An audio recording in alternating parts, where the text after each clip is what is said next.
Okay, welcome everybody to this conference on stones and stone dressing. My name is Nicole Bakker from the Hollandse Molen, and on behalf of the steering group of the Craft of the Middle Network, I welcome you all.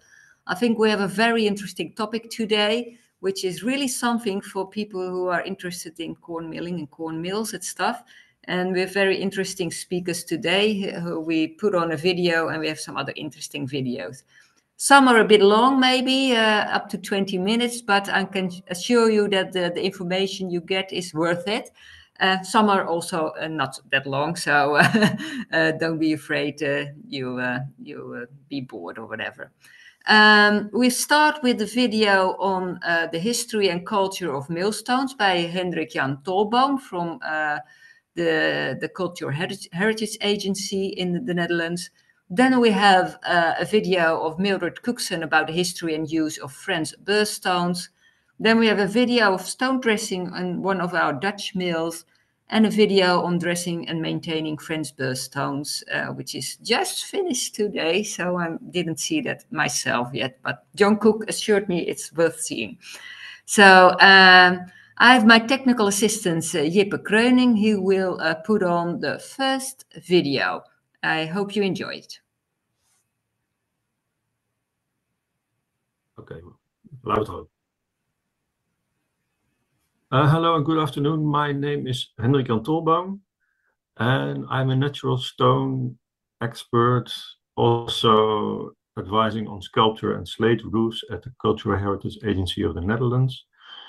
And for me, millstones are a niche which I don't see so often, because I have also colleagues who are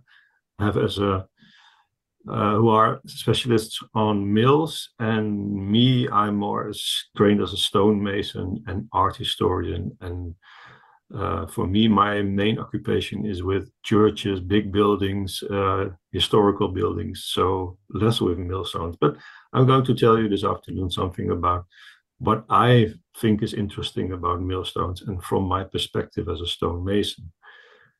Next slide, please. So I took this picture at a mill not so far away from me in the village of Klarenbeek in the Netherlands, and this is next to a mill, and the miller collects millstones. And I was very interested first by all the different types of stones. I mean, he had granite, basalt, and he also had limestone from Belgium, hard limestones. And of course, I know these stones as well as building stones. So I thought, well, what is the main, what is something you need to have a good millstone? And so I'm going to tell something about the properties, about the stone first, then about the quarries, stoneworking, how were these stones made, and how are they transported and distributed along Europe. And it's a bit similar with what I know about building stones in the Netherlands, for instance. And of course, there is, to start with, the special situations that we don't have any natural stone at all in the Netherlands, so we have to get them out from the countries around us. And next slide, please. Yes.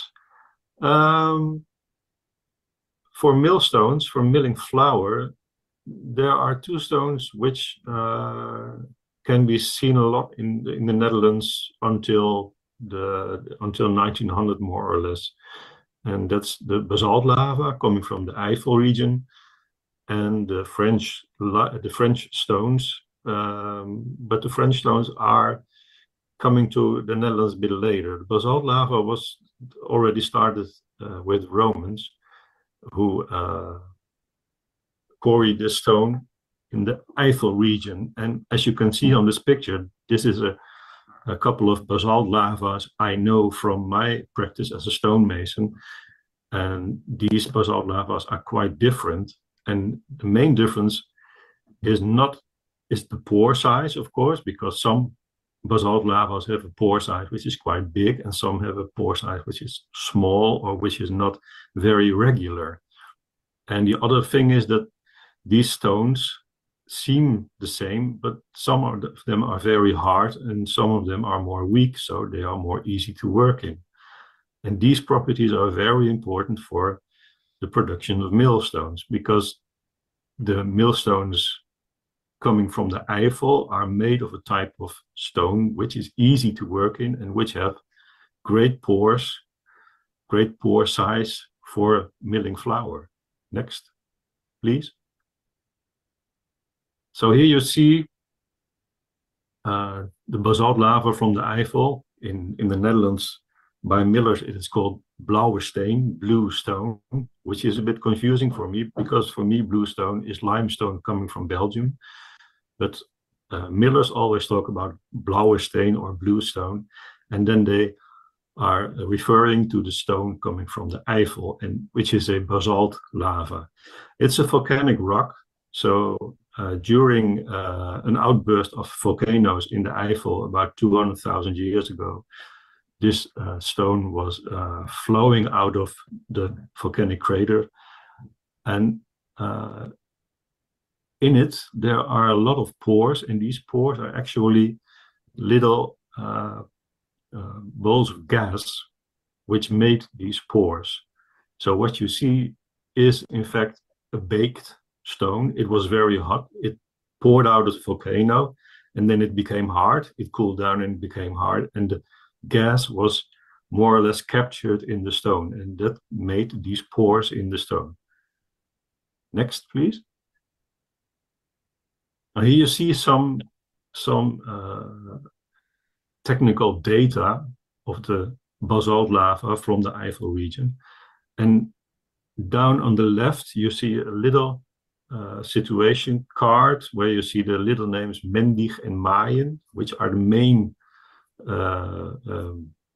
little cities, actually little places where the quarries were for the stone which was used for making millstones from the Eifel region, for making these blue stones. As you can see, on the other hand, on the down right, there is something about there's a very interesting thing, because it says Politur möglich, which is German for it can be polished. And when the stone can be polished, it means that it's very hard, because a soft stone cannot be polished. Something else which is quite important for the stone is the abriebfestigheid, which means the stone is very strong, and you can use it, for instance, for making stairs, because the stone is quite hard. It's not easy to take something away from the stone by walking on it, and so it's a stone which can take a lot of grinding without losing much material, and that's of course is difficult, is important for a millstone. Important properties. The next one, please.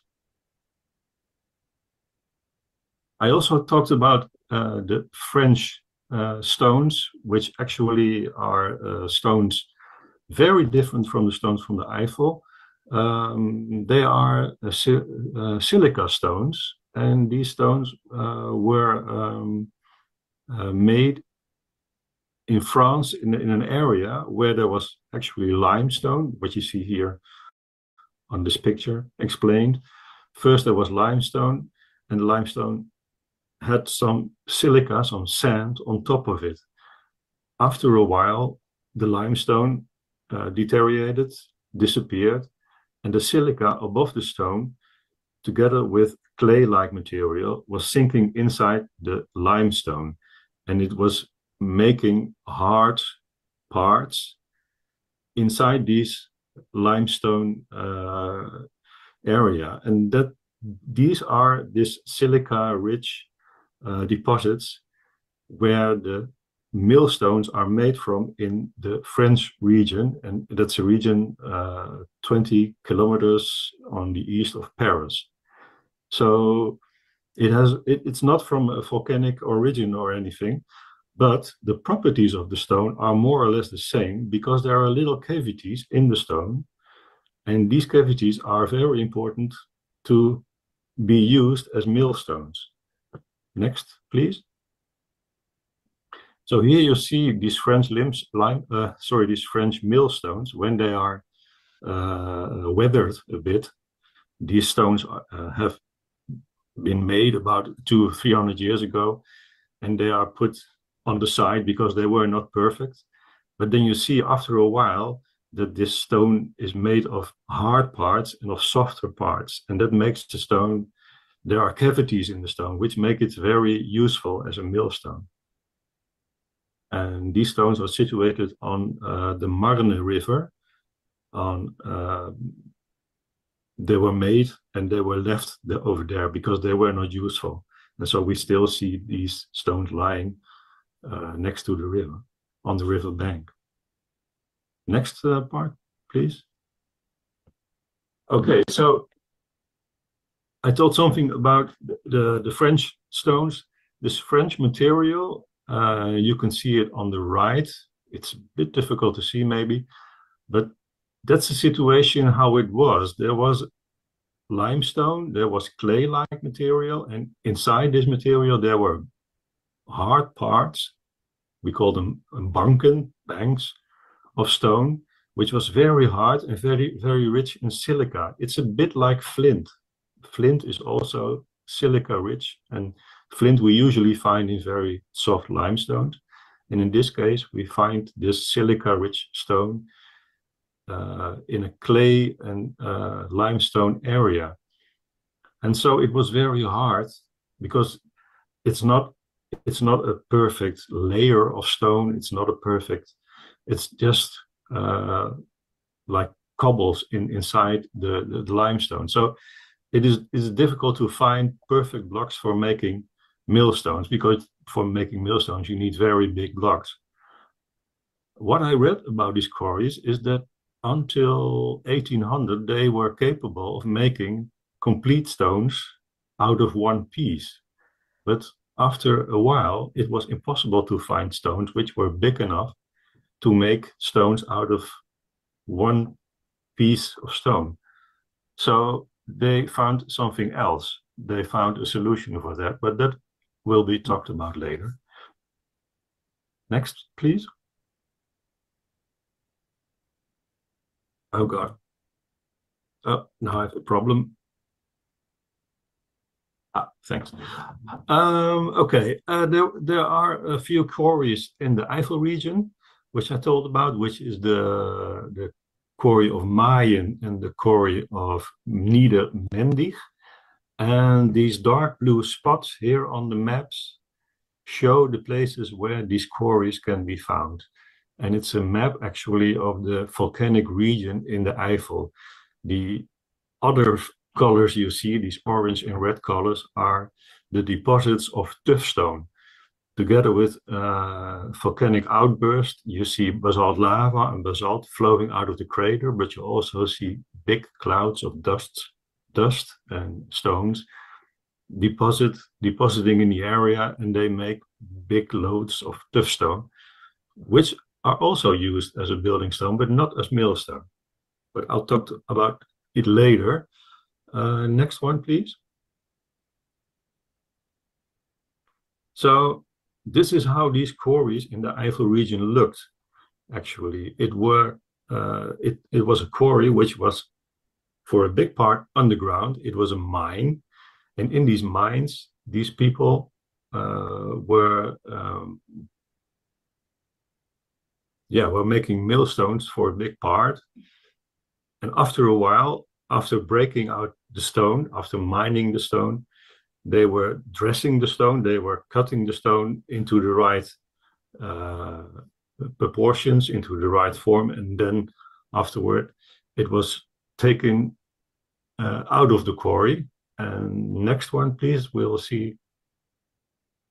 Yes, here you see the picture of the reason why they worked underground in these quarries in the Eifel. To the right, you see an old drawing, and you see the names Sandreis, Gerolle, and Mutsen, which are German names for deposits of clay, of basalt, of sand, which cannot be used for making millstones. But underneath this big layer, there is a part they call schienen, and this part, schienen, which is about 10 meters high, that's the part of the stone, the part of the stone in the quarry that can be used for making millstones. What is typical about basalt is that basalt, when it becomes hard, you see cracks forming inside the stone. And these cracks make, they determine the possibility to make a certain size of millstones, because the cracks are, for instance, 1.5 meters out of each other. So you can only make millstones from 1.5 meters and not any bigger. And that's what you see on the picture on the left, that these shafts you see are made because the stone was forming cracks when it became from fluid to hard stone, because it cooled down and then it became hard, and then these cracks are formed, and these cracks are determining the measures of the stone. I hope that's clear when I explain it this way, because that's very important when to understand why millstones have the size they have. That's simply because you don't find any bigger stones in the quarry. Next one, please. And because this big package of stone and clay and sand was on top of the stone they had to find, they had to use, they were making not only mines, but also shafts to reach the mine and to be able to hoist up the stones which were made down in the quarries. And that was a lot of work, and that was a big investment. You see on the left how these holes were made, these shafts. And on the right, you see a shaft which is ready. And you also see some information about the shafts that are used for making millstones. Yes, next one, please. And here you see the actual situation at the moment in this area, where after the mines were made, again, the stone was quarried, but then by digging all the stone which was on top of the stone they had to use, that is, they dug it away. And now at the moment you see the situation without these mines, and you see these holes in the quarry, and these holes are the old mines, but they have disappeared actually for a big part, because afterwards they started quarrying again, but this time not mining, but taking away the whole stone and everything on top of it. Yes, next one, please. This is a quarry of a stone which is also being won in the same area, which is the tuff stone. And together with the millstones, this tuff stone was also used as a building material and put on a ship. And it's interesting because the spread of these millstones is more or less the same area where this tuff stone was spreaded as a building material. Next one, please. The volcanic tuff, maybe it's familiar for some of people who are looking.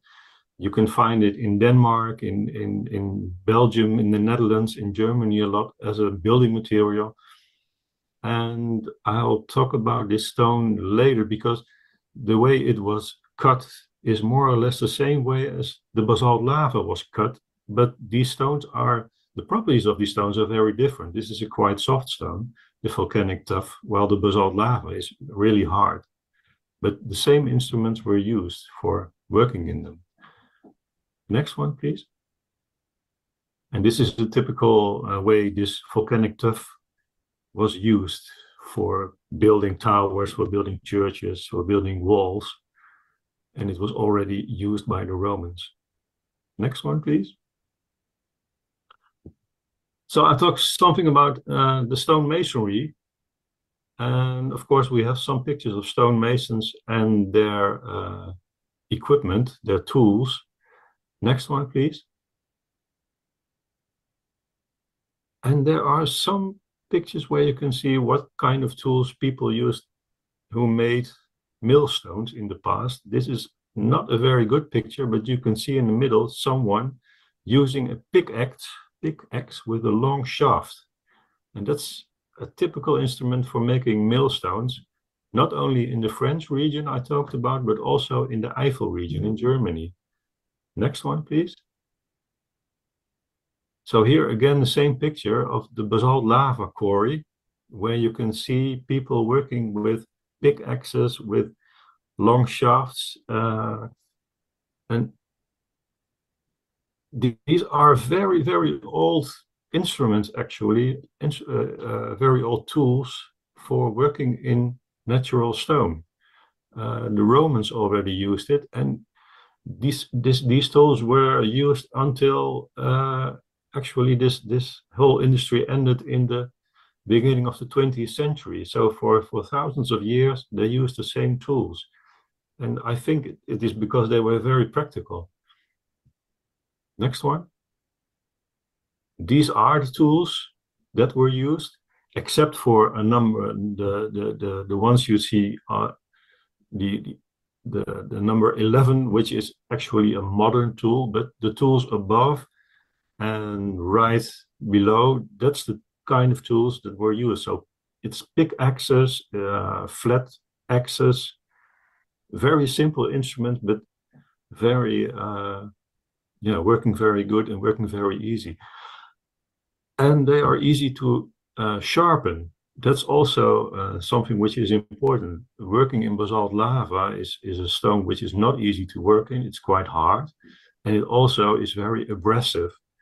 So you cannot use tools which have, for instance,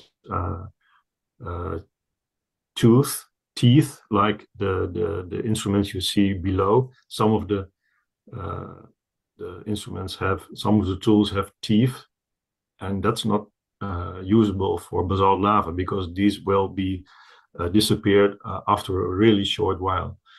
So flat axes and pickaxes are actually the most common and the most usable tools for working in basalt lava and in the French silica stone.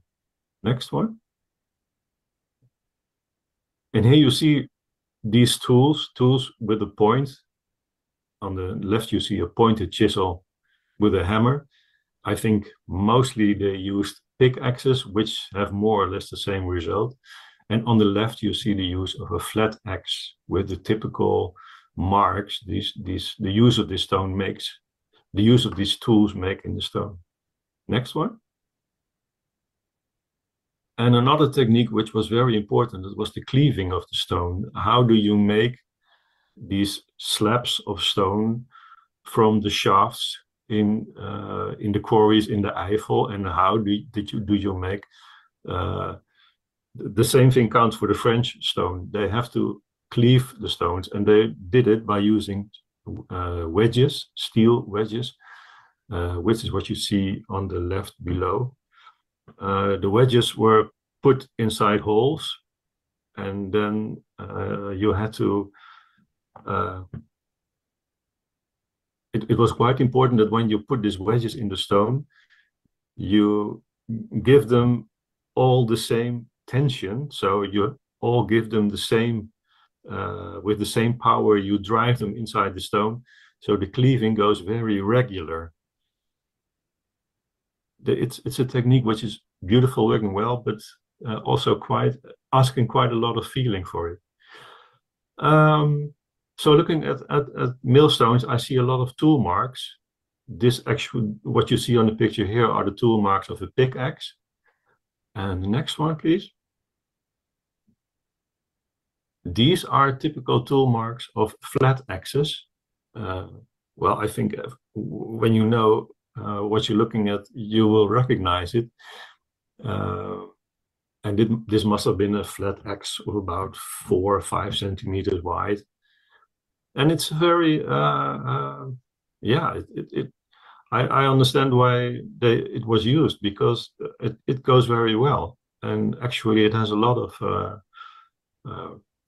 yeah, they didn't have any sewing machines. So when you don't have a saw machine, I think this is the most practical tool to use for cutting millstones.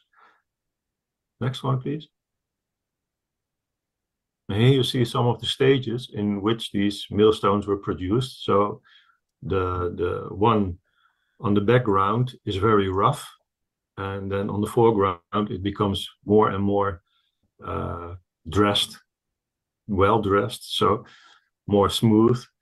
And yeah, that's because they first started to use, of course, the pickaxe, which gave this very coarse surface, and then afterwards they used the flat axe, and maybe they even grinded some of the stone for making it more flat.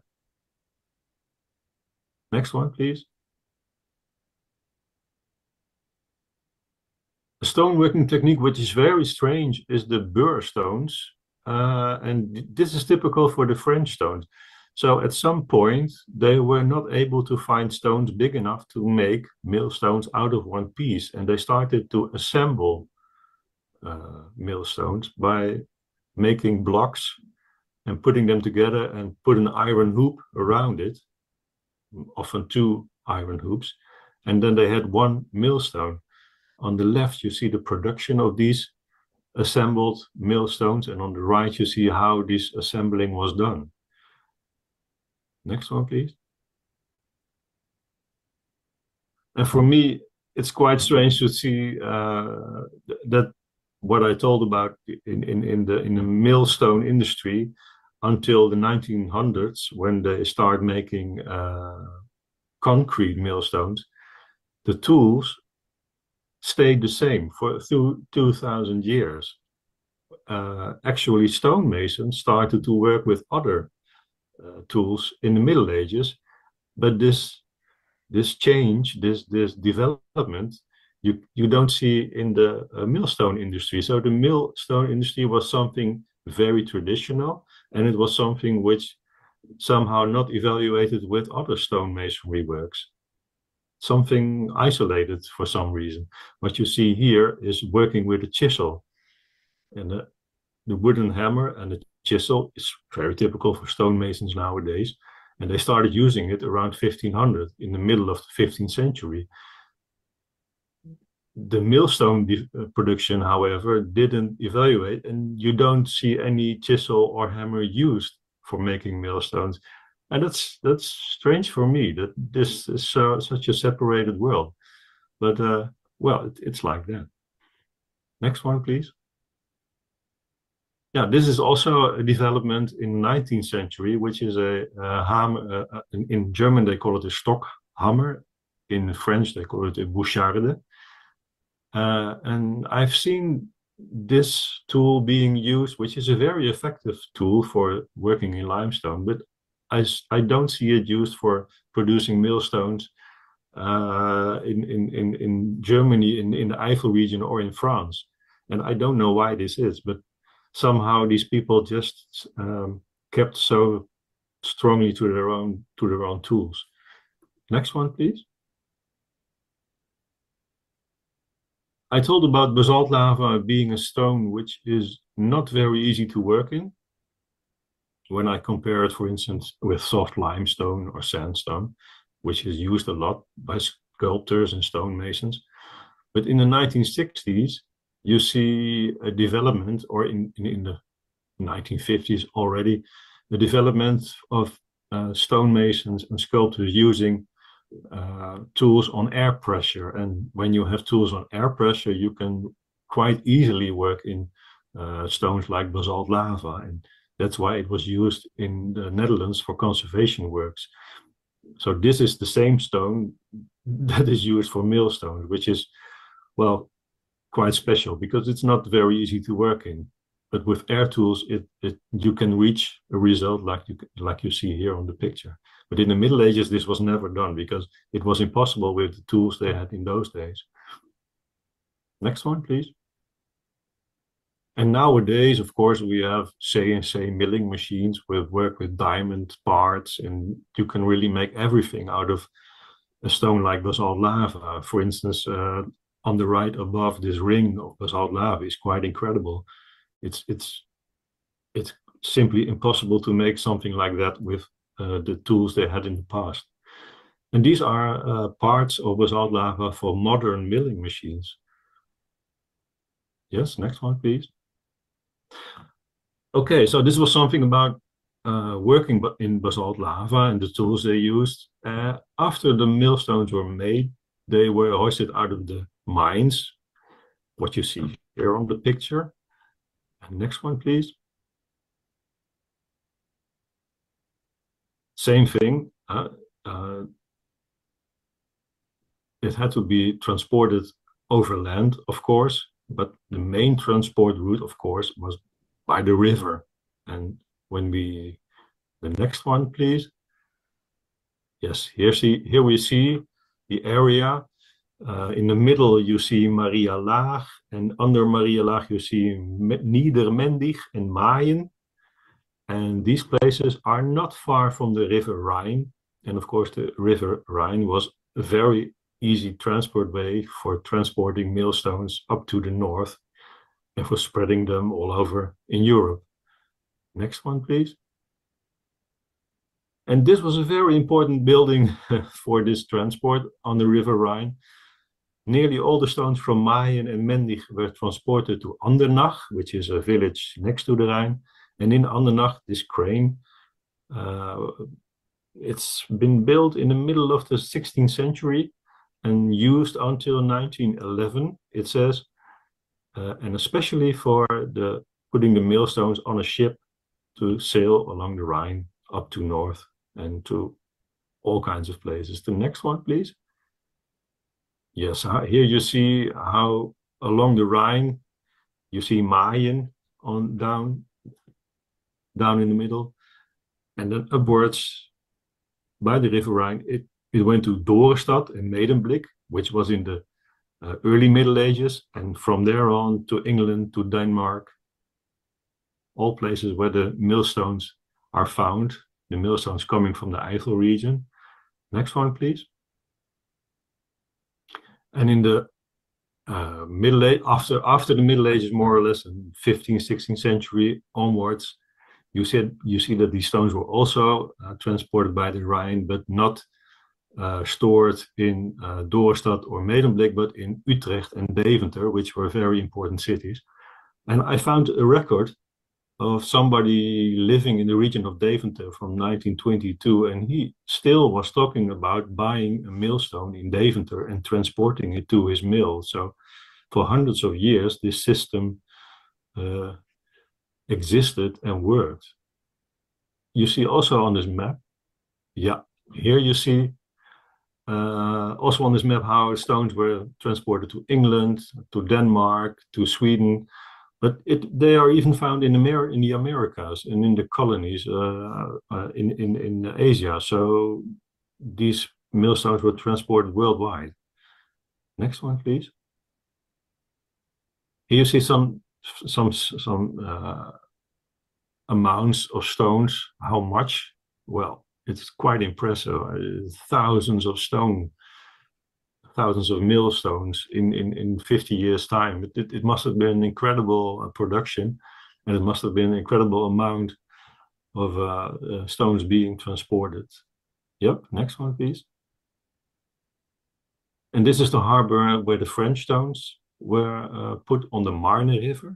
And from the Marne River, they went to Paris, and of course Paris, and then there is of course the Seine going to the sea. And these stones also are found in America and in the colonies where the French were ruling.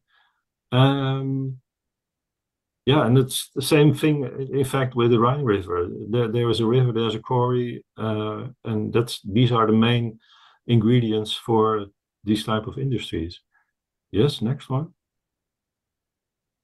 And especially these French stones became very big in the 19th century until 1911, 1920. And then the same industry more or less collapsed because of the concrete and because of the other materials that are used for millstones. But as I said, these stones also are spread more or less all over the world, which is quite incredible. That such a stone, so hard and so brittle, can find its way to so many places so far away. I found it very interesting. I didn't know these histories, and I read something about it, and it's quite impressive. It's really impressive. Next one. Thank you. Okay. So, yeah, well, that was my story about millstones, the production, distribution, and I hope it was interesting. Thank you very much for your time.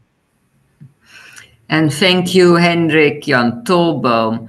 Maybe you can stop sharing now, Jippe, so I can see if anyone has a question for Hendrik, because he's present, and I think we can have time for one or two questions. You can raise your hand with the, how do you call that, with the reaction thing in your Zoom. If there is someone with a question, I don't see anyone yet. Okay. Well, maybe Hendrik, you can just put your video on so people can see who you are, because we didn't have your video on the screen yet. Yeah, but Nicole, do you hear me? Yes, of course. Yes, of course. Yeah. Okay.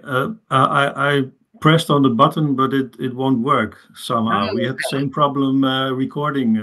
Oh, yes, yes. We had the same problem recording. Well, Hendrik Yeah. is here, but it's still a secret how he looks like. So I don't see any somehow it just won't work. But I'm sorry for that. Well, people have to look on the internet for you, I think. Okay. I don't see any questions at this moment. Yeah, I see one from Angela Kramer. I don't know how to pronounce if you're Dutch or German or whatever. Angela.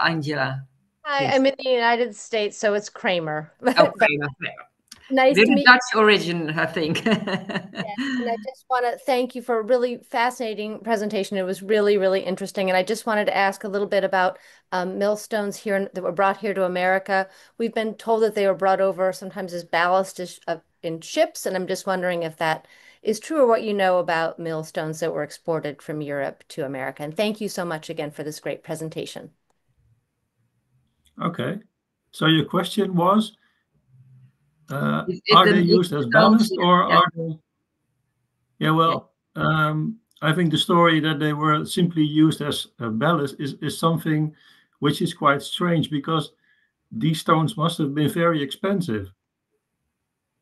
And ballast stones are often cobbles, and these millstones were so precious that it's strange to just think about them as they were transported, because they didn't have any other stone. So yeah, that's my opinion about it. Okay. Yeah. That's very helpful. Thank you very much. Yeah, we've heard that. I mean, I guess they could have been used as ballast, but they would have been precious cargo and not. Yeah. Yeah, anything else you happen to know about export of millstones? I find this really fascinating, and thank you. Okay. Thank you very much, Angela. And thank you, Hendrik Jan, for your presentation and your comments on this question. I suggest we go to the next video of Mildred Cookson about the history and use of French Burr Stone. That's a video of 14 minutes, so it's a bit shorter. So maybe for people who thought this one was a bit long, this one is 14 minutes. So Jippe, please, can you share the video of Mildred? Thank you. Well, hello everyone. I'm going to be speaking on French Burr millstones today. There will be other speakers speaking on German and other stones. But as regards French stones, they were specifically noted as being Burr stones, the name from 1614. And we can find adverts today that, like these ones, that show the quarries where they were in France. Rather nice posters that were shown around. And these were some very old engravings showing how the quarrymen were at work, as it were, how they got the stone out of the quarries. And they're still prized French stones by Millstones, mainly as a status symbol. For the miller, would have to convince himself to invest in them to show his eagerness to improve standards in his financial position. And the French stones were known for their ability to grind hard wheat to produce white flour when dressed. Okay. For the miller, investing in French stones meant he could produce a flour which would be separated into a nice white flour, unlike peak stones. It was not an easy decision for the miller to buy French stones because they cost so much more.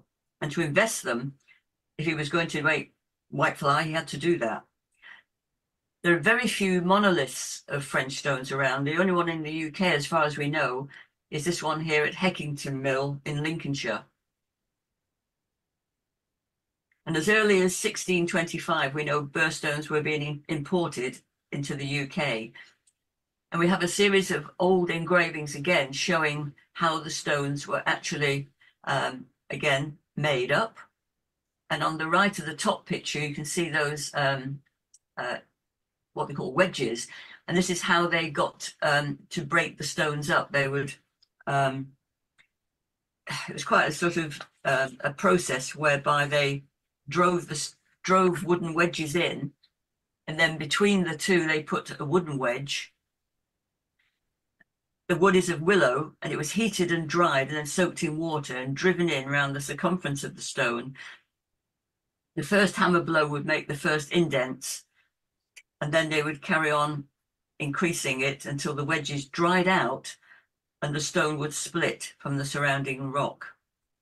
The blocks would then be transferred by wheelbarrow. Oops, they're going the wrong way. By wheelbarrow to the waiting trolleys or trains to take it down to the works. This is showing how they were all. We'll go into more detail on this in a few minutes. No, quite nice. So a French stone is made up, as you probably know, of many, many pieces. Sometimes the central piece was just one piece, and then the blocks were then put around the edge of it. At the Ferté here, we see them in the quarry, in the actual workplace now, finishing off the stones, ready for making up them. And there's two main places. There's the Ferté and there was Épenon, were the two main places for getting French burr stones from. And they were made up slightly differently. And at Épenon, they were done in a different way. But at La Ferté, we've got them being made vertically, as you can see here on the right. And then the stones were then dressed and all finished off. But at Épenon, the stones were made up horizontally, totally different. And it's quite interesting that the stones at Épenon were much deeper usually than the stones at La Ferté as well.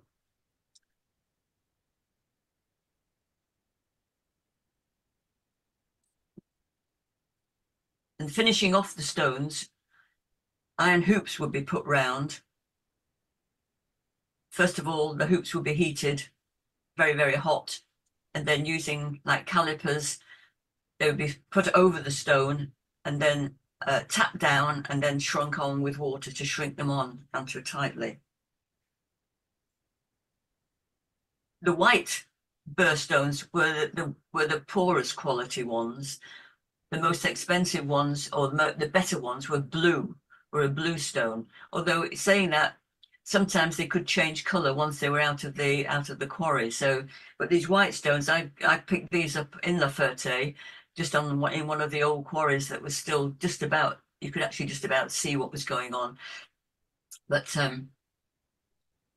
they do show different patterns within the stone. The oxides and that show it quite clearly there. But one of the blue stones is the best of all, which this stone was obviously made up with a lot of the blue stone, many pieces actually to make it up, but an amazing stone.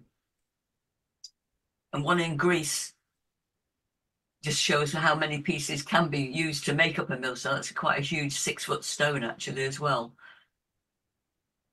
And I say the centers were quite often different.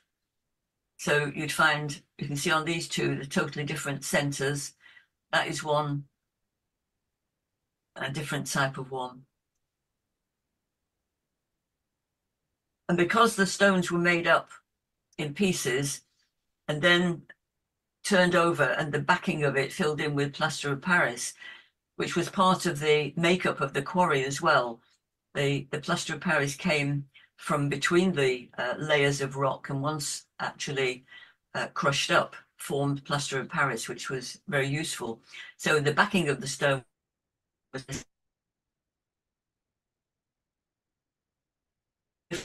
different sizes. They had to put these balance boxes in to actually balance the millstone. So when it was turning, it wasn't going to be wobbling, which would be quite disastrous for the stone, obviously. So balance boxes. They came, as you can see, there was usually 2 or 4 balance boxes in the runner stone on the back of it. These are some stones that were at La Ferté in someone's garden, and you can see again 2 balance boxes on the stone in the center there. And this is the wharf side at La Ferté. You can see all the trucks on the left-hand side full of burr stones waiting to be put on the barges to be taken down river to be put onto the sailing ships, which would then transfer the blocks as ballast all over the world. This is one of the monoliths, but this is at Lille in France. And you can see the Société La Ferté-Zois on the stone. Another maker's name. And millstone making in the UK was done with these various firms. They'd import the blocks and make them up themselves, usually on the dock sides in London when they were brought into the docks there.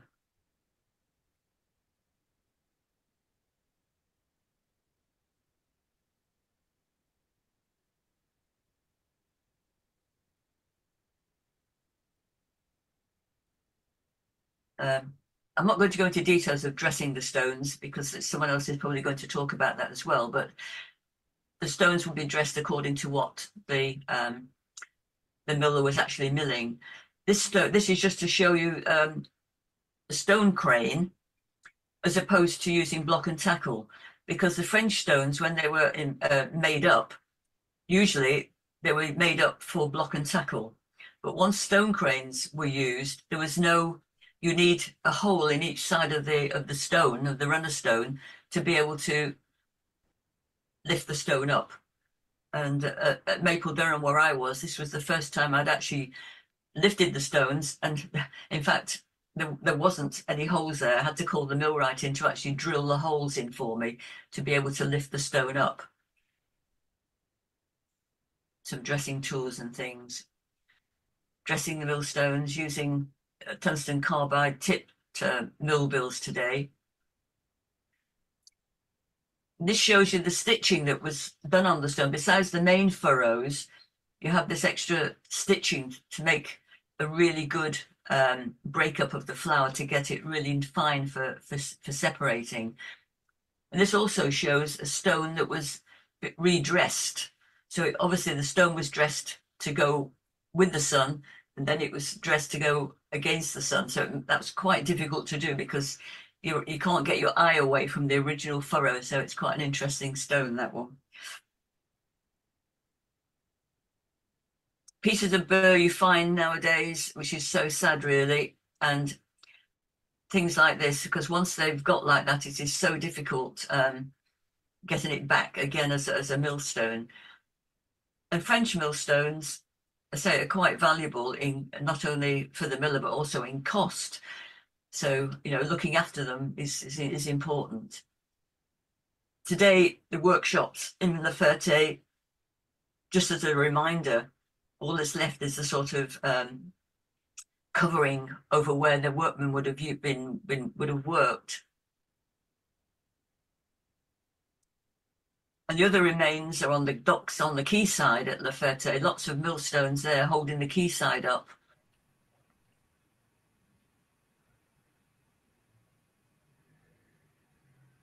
And one person said he didn't claim that millstones from La Ferté were perfect, very far from it. There were a great number of kinds of the stone. The good ones are rare, although it's the only place you'll find them. And also, like I always say, good stones, French stones, are like to the miller, like a Stradivari to the violinist. Each is nothing without much learning and knowing how to get the best from them by use and looking after them. And all this takes time and practice. Wow, that's a wonderful last slide, Mildred. I don't know if you're present, Mildred, are you? Because I found it very interesting that you also talked about the ballast of the stones in ships, which Hendrik said something about as well. Mildred's not present today. She can't be with us this afternoon.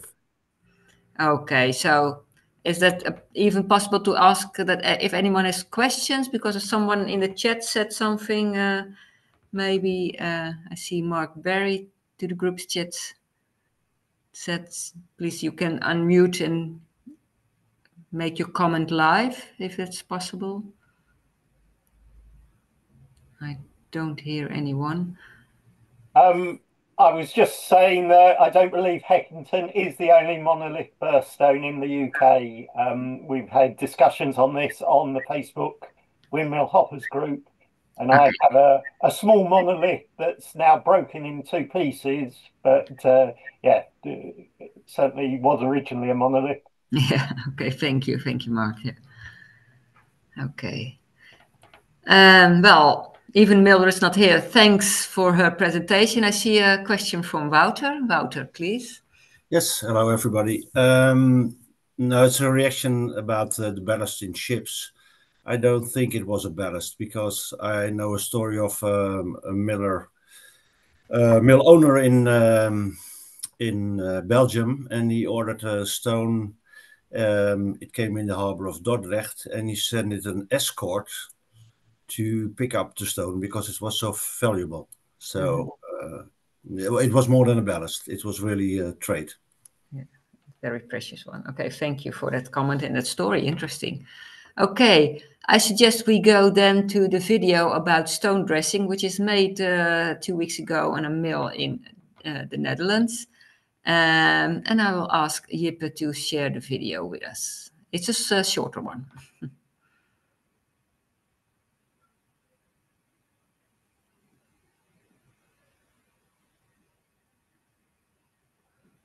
If it works, because I can't see it yet, Jippe.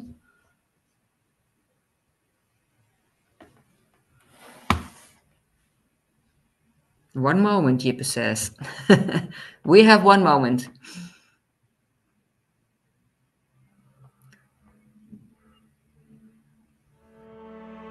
Molen de Zandas in Sandpoort is a grain mill from 1779 that grinds grain on a professional basis. For this purpose, the mill is equipped with 2 pairs of wind-driven stones and 2 pairs of electrically driven stones.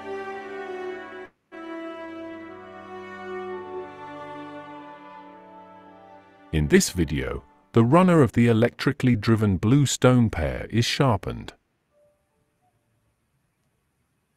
Especially given the fact that this stone is used a lot at the mill, one of the 2 stones of the pair is sharpened every 6 months. The stone is often used to grind wheat for flour production. The stone must therefore be able to grind finely. For this purpose, the stone is equipped with a swing sharpener with a passing position with 86 notches. The stone has a few cracks but nevertheless grinds very finely. It is important to sharpen the stone on time. If production decreases or the flour comes out too warm from under the stone, these are indications it is time to sharpen the stone. If one is there early enough, it is often just a matter of touching up the existing stone dressing. This also prevents large differences in the sharpness that have an effect on the product. The difference in the flour is then too large before and after sharpening. Before the miller starts sharpening, he checks the course of the entrance. A runner stone is slightly concave around the eye of the stone with a gradual curve towards the outside of the stone. This allows the product to be distributed well under the stone. If this course is not good, the product will accumulate and the stone will float on it and may even start to bump. To check this course, the miller uses a rowel. This is a long, straight slat that he smears with skull. Skull is a dark red pigment based on iron oxides that is not dangerous to consume. When leveling the stone, the rowel must always be sanded back and forth over the middle of the stone. This causes the dye to transfer onto the higher parts. With a runner, this may only be in the grinding plane, the last 15 to 20 centimeters of the stone. A girder stone must be completely flat, so the entire surface must be colored after using the rowel. The tools that the miller uses to sharpen are a butt hammer, a cushion for under the knees, safety glasses to protect against flying pieces of stone or metal, and a lamp. A face mask can also be used to protect against dust. There are several types of butt hammers. Nowadays, butt hammers with interchangeable hard metal points are used. In this case, the front point of the hammer, which is actually used for sharpening, can be replaced. In the past, hammers made entirely of steel were used. These had the disadvantage that when sharpening hard types of stone, small metal splinters would fly off and end up in the hands. This mill also still has a so-called beckhammer. This is a hammer where the pointed back could be used to chop the square shape for the Rhine shoes. This is a hammer that is very rarely encountered nowadays. Before the miller starts sharpening, he first makes the room as dark as possible by covering the windows. The lighting during sharpening is very important. By placing the lamp behind the notches to be sharpened, the grazing light falls nicely over the result and one can clearly see the irregularities that need to be knocked away. It is important that there are no irregularities in the result because the flour slides through here, which would otherwise be slowed down. Therefore, one must also be careful with sudden transitions during sharpening. The posture is very important during sharpening. To do this, the miller kneels on the stone with the hammer in both hands and the elbows on the knees. Only the wrists hinge and not the elbows. The butt hammer is dropped on the stone under its own weight and only with both hands the direction of the hammer is guided. In doing so, one makes sure that the hammer does not land crooked. In this way, one knocks down the high parts of the bottom piece by piece. It is important to handle the hammer smoothly and relaxed. In this way, the miller carefully goes through all the strokes within the various working surfaces of the stone. The stone has various working surfaces, namely the head, where the transport and distribution takes place, the intermediate piece, where the product is broken, and the grinding surface where the product is actually ground. As a result of the different functioning between head, intermediate piece, and grinding surface, the shape of the stroke is also always different. In the head, rapid transport must take place. This requires a large passage. This is achieved by sharpening the strokes relatively deeply and keeping the notches narrow. The grinding edge is made almost as deep as the filing edge. This is called square sharpening. One must also take care not to make the stroke too deep. Depending on the product, often no more than 2 to 3 millimeters. In the intermediate section, the notches are gradually made somewhat wider and the strokes too. The grinding edge becomes less deep here and the stroke itself spoon-shaped.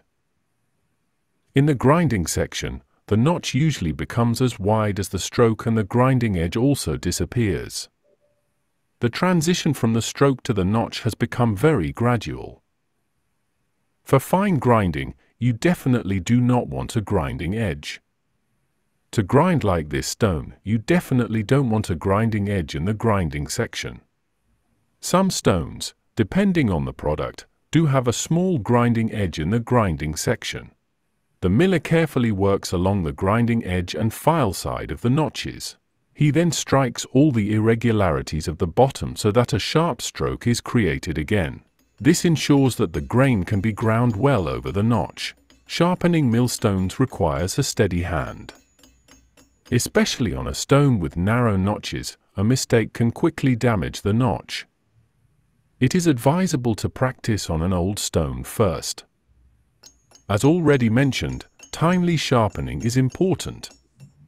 By sharpening at the first signs of the stone becoming blunt, the job is not too heavy and the good yield is maintained. It is therefore clear to see which errors have arisen in the sharpening, and correcting them is a manageable task. The sharpness on this stone and the way of sharpening is very good for this stone and for the product that is made with it. That is not the same for every stone. It is therefore important to adjust the sharpness and the way of sharpening to the stone and the product to be made. And correcting them is a manageable task.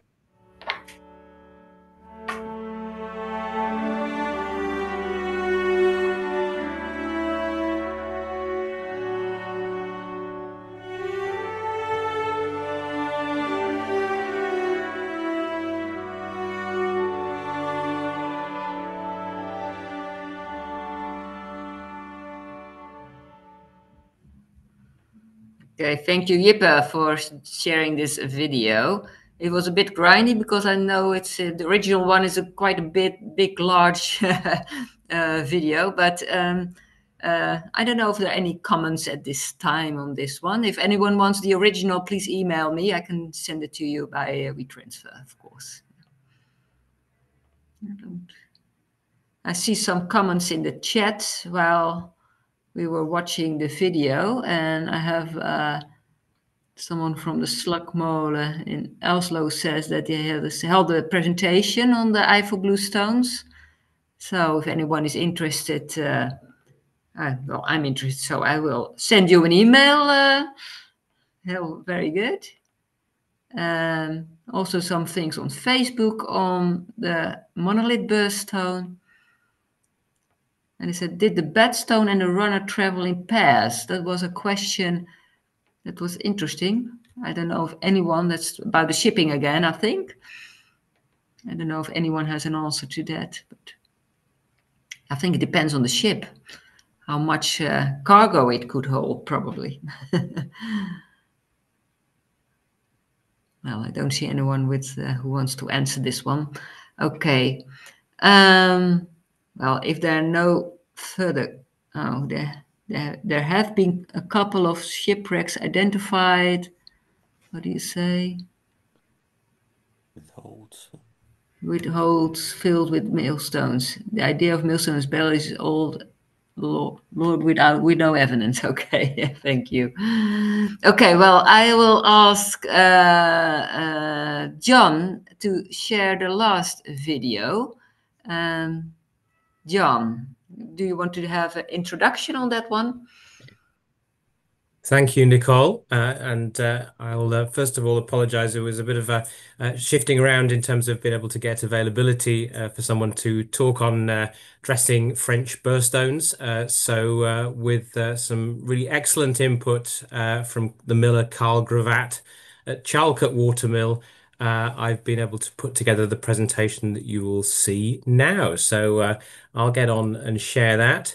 Lots of interesting links, of course, to what we've just heard in terms of working with the blue stones and of course links back also to what we've explored in relation to actually the quarrying of the French Burr stone itself. So just one moment, I'll just set that up. Here we go. So yeah, have a listen. In this presentation, I'm going to explore the techniques used to dress and sharpen French Burr stones using the English dressing pattern of stone dressing, often called the harp pattern. I'm grateful to Carl Gravatt of Chalcot Watermill in Stratford-upon-Avon for the images and video clips I use, and to Dan Cheetham, who you will see dressing millstones in the videos. I'll explore the dressing pattern that we use, the quarter dress. I'm going to discuss how it works, how different variations arose for different types of grain and local grain properties, and how French Burr stones are sharpened, or we would call dressed. I will talk about some of the practical and safety considerations associated with stone dressing too. For many millers, French Burr stones are considered the Rolls-Royce of millstones. As we've heard from Mildred Cookson, this particular type of quartzite stone, quarried at La Ferte in France, is extremely hard and as a result holds its dressing for longer, making it better suited to grinding harder wheats. The fine grain structure of the burr also allows a more precise dressing, including graduated depths of furrows, a hallmark of some stone dressers. The English taste for whiter, finer flours and higher protein flours meant that millers innovated their stone dressing skills to evolve this harp pattern. It's argued that this pattern enables a more controlled and gradual grind from whole grain through to the fine meal, and a better separation of the bran and the endosperm, that's the outer parts of the grain, peeling off the bran in large flakes to minimize the number of fine particles of bran getting into white flour. Millstones in the UK are typically smaller in diameter than those found in the Netherlands and Germany, most stones being standard 4 foot 6 inches, that's 1.4 meters in diameter. It's very rare to find stones larger than 5 feet. For these size of stones, the harp pattern offered a greater mechanical efficiency, easier maintenance, and good quality flour at higher grinding speeds. The reality is that we in the UK have lost most of the stone dressing skills of our ancestors. Individual stone dressers built a reputation based on their skills and experience. They knew how to dress stones to suit the local grains grown in particular areas. And as can be seen from this diagram, different types of grain mill best working with different angles of primary, master and secondary furrows. You can tell what a stone was dressed to be used for by measuring the angle of the master furrows. As you'll see in the diagram, the different angles for the different types of grain. In this diagram, we can see that the harp pattern consists of a master furrow, which is doing a significant part of work, and we'll explore what it does a bit later, traditionally cut the deepest, and then a series of secondary furrows. And notice the names here, the journeyman, the prentice, and the fly furrows. Today, most millstones are dressed with these furrows of equal depth, but there is a school of thought that the depth of the furrows should reduce, with the master being the deepest at around 6 to 8 millimeters deep, down to the fly furrow at around 2 millimeters deep. The orientation of the harp arrangement changes depending on the direction the millstone is turning, either clockwise or anti-clockwise. The stones will not work if the dressing pattern is set in the wrong turning direction. The furrows enable the emerging meal to move centrifugally around the stone surface, being picked up out of the furrow, drawn across the lands where the stitching or cracking peels away the bran and breaks up the meal before being deposited in the next furrow, and on until a final meal emerges at the skirt of the stone. Just as for the blue stones, the fine grinding takes place over the final 100 to 120 millimeters. At this point, the land surfaces of both the runner and the bedstone are entirely flat, apart from obviously the furrows.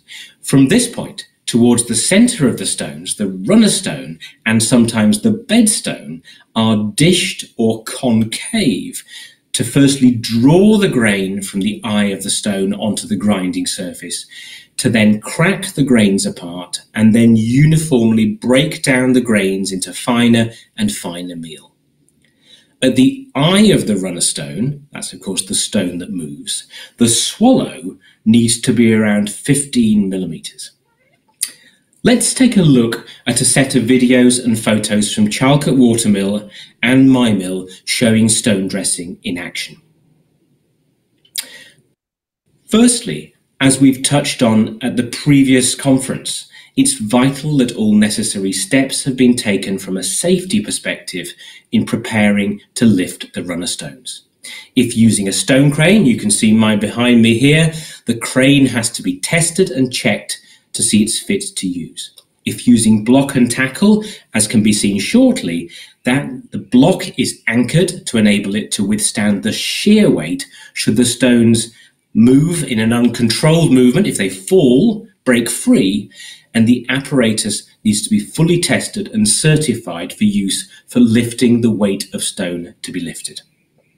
The stone dresser must have steel toe-capped boots, protective eye equipment, and we will use an FFP3 grade breathing apparatus, so dust masks, in order to avoid the inhalation of stone dust particles.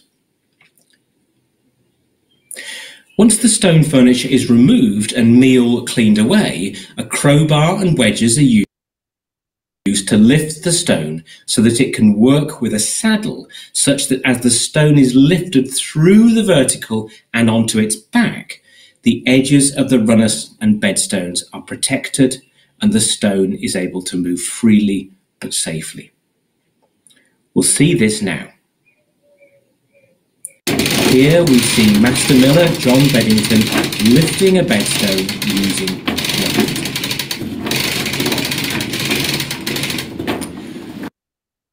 Once we've commenced lifting the runner stone, it's always advisable to insert a series of larger wooden blocks between the bed and the runner stone, ensuring that at no time body parts, arms, hands in particular, go between the two stones. Should an accident occur and the runner stone fall, the blocks will soften the fall of the stone, reducing the likely damage of the millstones and hopefully to the fabric of the building itself.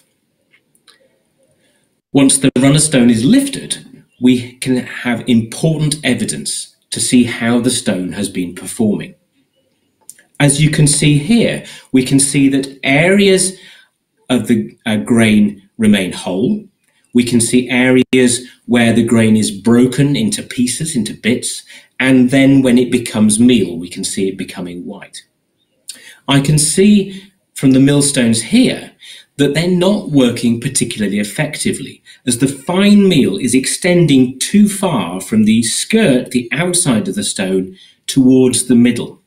So in this situation, I'm going to need to increase the swallow of the runner stone to get more meal into the stone before it gets ground into finer particles. We'll look at this a little bit later.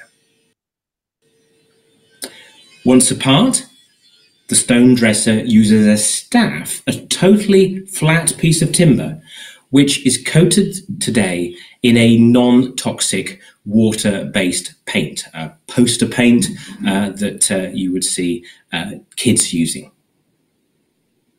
Here we see Dan rubbing the staff across the surface of the stone, and as you can see, the paint is marking up the high spots on the stone, as well, of course, as the finer or grinding surface we can see clearly around the outside of the stones.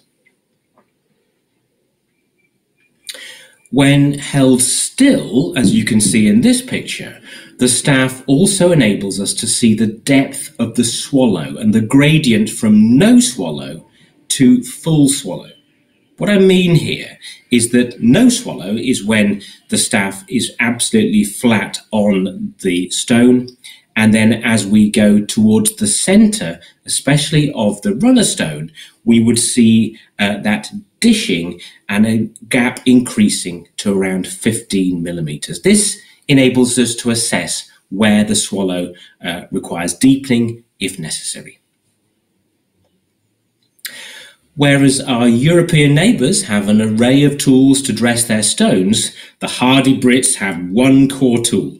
We have our mill bills, the metal bit, and the thrift, the wooden bit that you can see here. Of course, just as our European neighbours, historically, mill bills were made of steel and gradually deposited their metal into the hands of the stone dresser.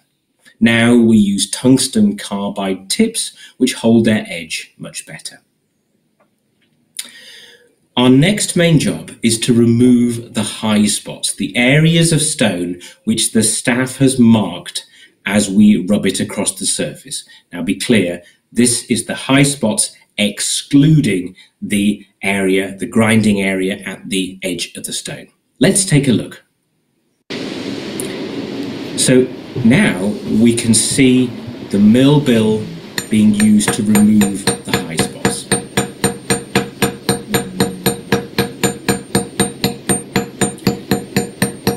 We see this again, but now in slow motion, moving the thrift to chip away at the high spots, breaking away the stone surface and the paint dye, and then brushing the surface to check all the fragments have been chipped away.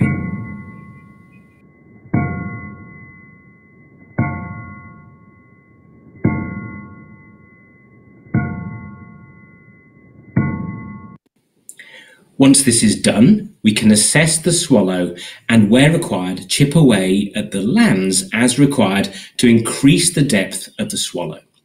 Where a large amount of stone has to be removed, it can help to mark up the stone with more dye so that the dresser has evidence that areas of stone have been worked on and the swallow corrected. Once the swallow is sorted, our attention turns to the furrows.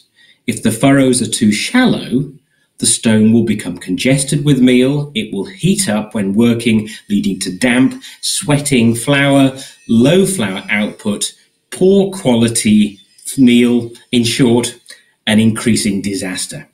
A good guide for the depth of furrows is between 6 and 8 millimeters. That is for a set of 1.4 meter stones. And the distance between the wall of the furrow and the feathered edge should be around 35 millimeters, at least at the master furrow. In our next video, we see the mill bill being used to deepen the furrow. We can see the mill bill being used to chip away the furrow in order to create that depth.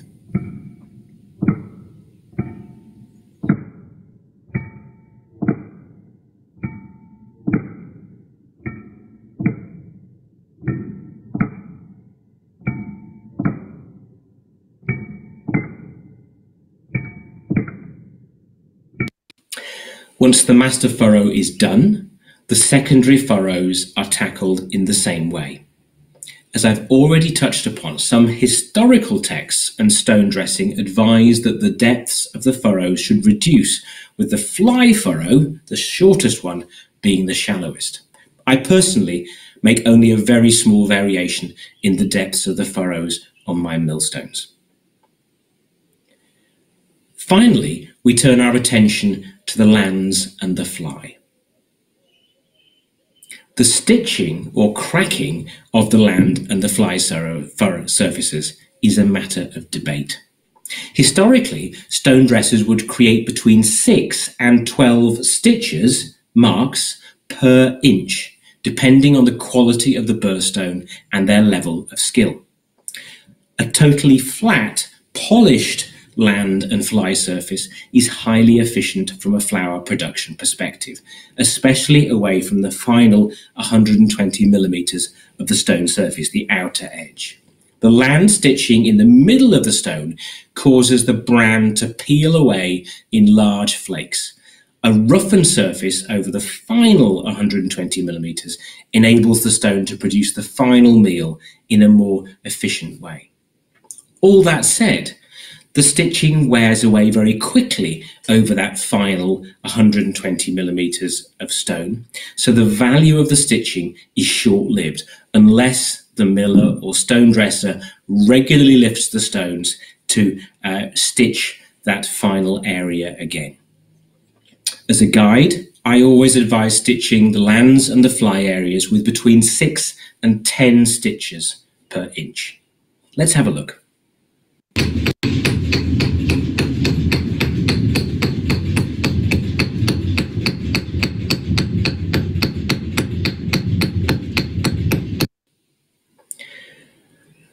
We have just demonstrated the stone dressing process using the traditional technique and approach. It will typically take a stone dresser around 3 to 4 days to full dress a set of millstones in this way, including taking the stones apart and reassembling them. For many commercial mills, this amount of time and resource is not available. It is possible, using this heart pattern, for highly experienced stone dressers to use diamond-tipped angle grinding discs to remove the high spots, deepen the swallow, and deepen the furrows. This saves time, but has significant risks. It's easy to remove too much stone, and you can't put it back. The process also generates large amounts of stone dust, which is hazardous unless adequate dust masks and breathing apparatus are used. You can see this in the video I'm just showing, which is myself and my colleague Malcolm Cooper dressing one of our sets of millstones, and the dust extractor we use to try and draw away the stone dust, it is quicker. There is no other way to stitch the millstones than to do it by hand. Finally, before the millstone is reassembled, it is vital that the stone is checked for being level, that the stone spindle is checked using what we would call a jack stick, so that we can make sure that it's running absolutely true at 90 degrees. We also need to check the glut box bearings and packing, and you can see that in the photograph here. I've got a paper sack which has been put over the stone. I have opened up a section so that I can take apart the glut box. It's grease and oil, so I don't want that on the stone surface.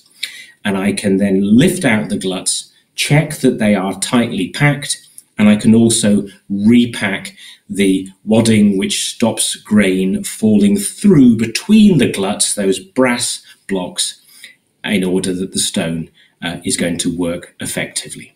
I can pack it full of grease and then reassemble it.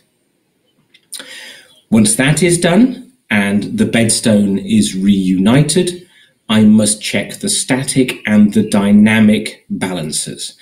The stones have a series of weight pockets in the top of the upper surface of the runner stone, and if necessary, I can alter the amount of weight in those pockets in order that when the stone is stationary, it is working perfectly flat, and then when it starts to turn, it doesn't start to do this. Then we reassemble the stone furniture, and of course, it will take around half a ton of grain before the stones are really starting to bed in and get back to their true working state. So there you go. That's how we dress, surface, maintain our French Burr stones working with the heart pattern. Thank you. Wonderful, John. Very interesting. And interesting to see how different things are done with different stones and different instruments and tools. So maybe you can add something with it now and answer questions. Are there any questions for John? People are thinking very hard, John. Whether that's all dull to sleep, one of the two. Everyone is impressed with this instruction video. We can all do it now. Okay. Please, can you explain the use of curved as opposed to straight furrows? I personally don't have experience of the curved furrows. What I'm noticing from our presentation earlier is that actually, I think first of all, I think the furrow design has there's a significant factor in terms of the type of stone. Although we do see the curved furrows on French Burr stones as well.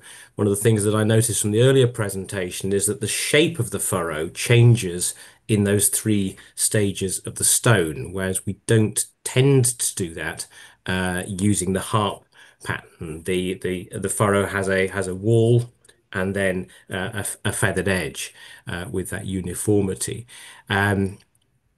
From the research I've done, as I said in the presentation, the harp pattern was increasingly considered to be efficient, more efficient, especially working at higher speeds. And one of the things I always notice with our European colleagues is that their millstones are just much bigger than most of the stones that you will find, certainly in the UK. I'm going to stop there because I don't have experience beyond that, so I'm not going to try and guess. Well, thank you. Thank you, John. Yeah. Okay. Well, just checking if there are any other comments or any other questions at this point. Yeah, Wouter, please. Yeah. Yeah, I think the difference between those 2 curves is that furrows, sorry, is that the curved ones give a bigger production than the straight ones. Okay. I'd certainly echo that, having worked in your mill, Wouter. Yeah, a typical Dutch thing, of course, high production. I also see a question from Dino. Is there a pattern that is considered the most efficient in millstones? Well, I think Wouter just answered that question, or not? Is that true? Is the curved ones, are they more efficient? Yeah, I don't know. You can see with burr stones that they give a very, very good white flour, very good for sifting the flour and high production of white flour. And not a high production, but high quality actually, but not a high production. So I think that's the difference. Here in the Netherlands, we have taken the middle of the road, so high production and sort of good quality. Sort of good quality. Okay.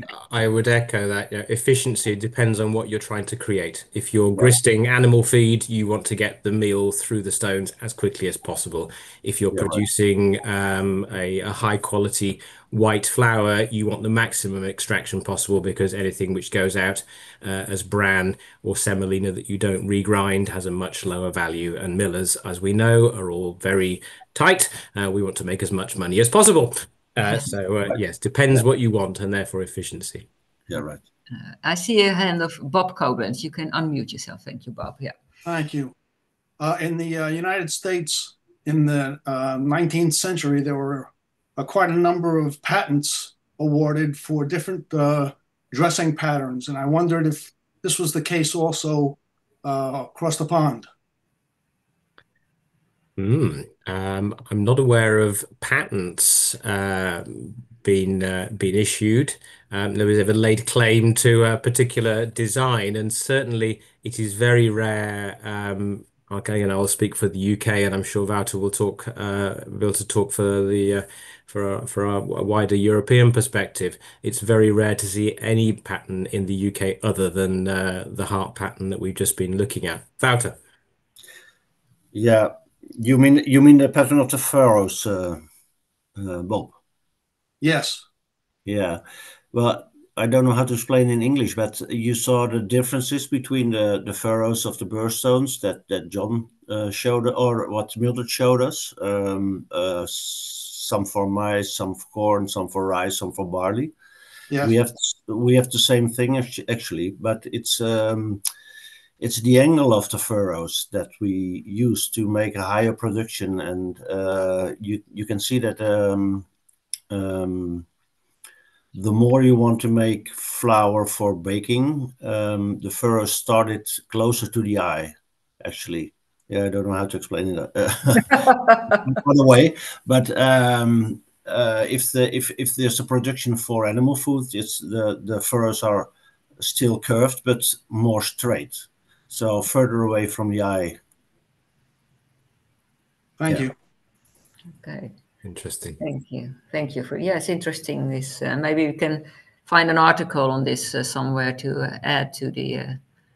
Oh, I'm sure about that. Yeah, you can find it in our corn millers course. Yeah, definitely. Yeah, we can find it there, which can be found actually on the website.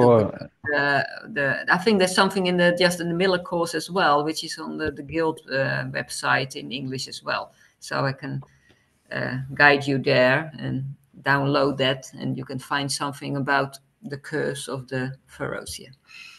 Okay.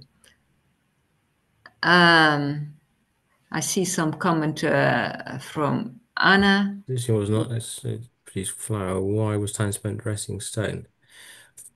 So the stone still needs to be cut or dressed, because as it works, it will wear, and it will wear unevenly, and therefore the longer that the stones. One of the things I don't cover is, what do we notice when we recognize that the stones need to be dressed? Well, the bran particles will change size, the output will reduce, heat will increase.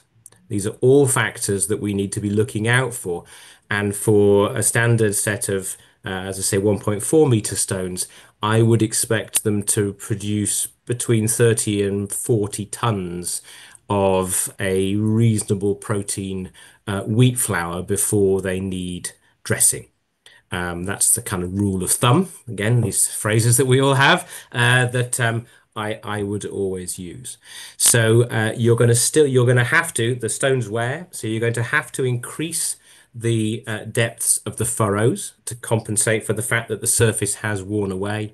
And if the furrows, if the lands are not abraded in those early stages, the stones will be working very inefficiently, because the grain will not be broken apart in the way that it is if the stitching is on the lands. So yeah, whilst you may get away with not too much dressing on the final part, I still would argue it's best to do it. The stones do not work efficiently unless you have stitched the lands in those first two segments from the eye of the stones. Wouter, please.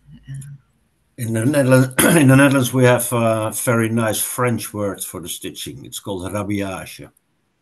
Okay, rhabillage. Yeah, that's true. That's where I know it from. Yeah. Well, and I see in the chat also something about a pattern and a link. I think this is the end of the conference, and I thought it was very interesting. I learned a lot. I thank all the speakers for their contribution. And as a steering group, we're now working on the next conference. There will be one on German mills, and we're working something out on water pumping mills, for example, but also a few more. We'll keep you informed about the next conferences and the dates, and we hope that you join us again next time. I thank you very much for your attention, and I hope to see you soon. Have a great summer. Thank you.